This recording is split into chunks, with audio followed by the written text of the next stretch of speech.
केलेला आहे। आम्ही यामध्ये गणपतीचे रिलेटेड सर्व रोबोट तयार केलेले आहेत। यामध्ये आम्ही सर्व रोबोस्टॉमचे साहित्य वापरलेले आहे। यात आम्ही टाळ वाजवतानाचा रोबोट तयार केलेला आहे, तसेच ढोल वाजवतानाचा रोबोट तयार केलेला आहे। इकडे गणपतीसाठी ऑटोमॅटिक आरती वाहणारा रोबोट तयार केलेला आहे। गणपतीसाठी लाईट सिस्टीम तयार केलेली आहे, वाकरसाठी डेकोरेशन केलेलं आहे आणि गणेश मूर्ती तयार केलेली आहे। ही गणेश मूर्ती आम्ही 3D प्रिंटरमध्ये फिलामेंटद्वारे तयार केलेली आहे।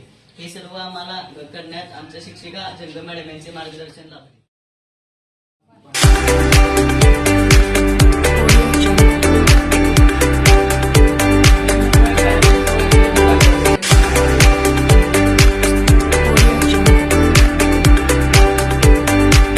या प्रोजेक्टचं नाव आहे आरती ओवाळतानाचा रोबोट। हा प्रोजेक्ट तयार करण्यासाठी मी 2 गेअर वापरलेले आहेत। हे 2 गेअर चालण्यासाठी 2 मोटर वापरलेले आहेत व 2 मोठे व्हील व एक क्रिस्टल व्हील वापरलेले आहे। हा सर्व प्रोग्राम आम्ही ब्रेनद्वारे कंट्रोल करतो। या प्रोजेक्टचा फायदा असा की आपल्याला मॅन्युअली आरती स्टार्ट ओवाळायला लागत नाही।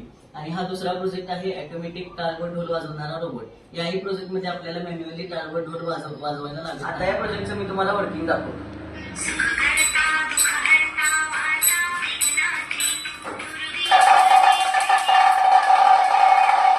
ब्रेकचे साहित्य वापरून गणपती डेकोरेशन केलेले आहे व हा गणपती आम्ही 3D प्रिंटर मध्ये फिलामेंटद्वारे तयार केलेला आहे। गणपतीसाठी आकर्षक लाईट सिस्टीम LED द्वारे तयार केलेली आहे। तशीच एक लाईट सिस्टीम आम्ही 4 व्हील बेस मध्ये केलेली आहे। यामध्ये आम्ही LED वापरून लाईट सिस्टीम व स्ट्रक्चर तयार केलेलं आहे आणि हा प्लायवूड वापरून साऊंड तयार केलेला आहे। आता या प्रोजेक्टचं मी तुम्हाला वर्किंग दाखवतो।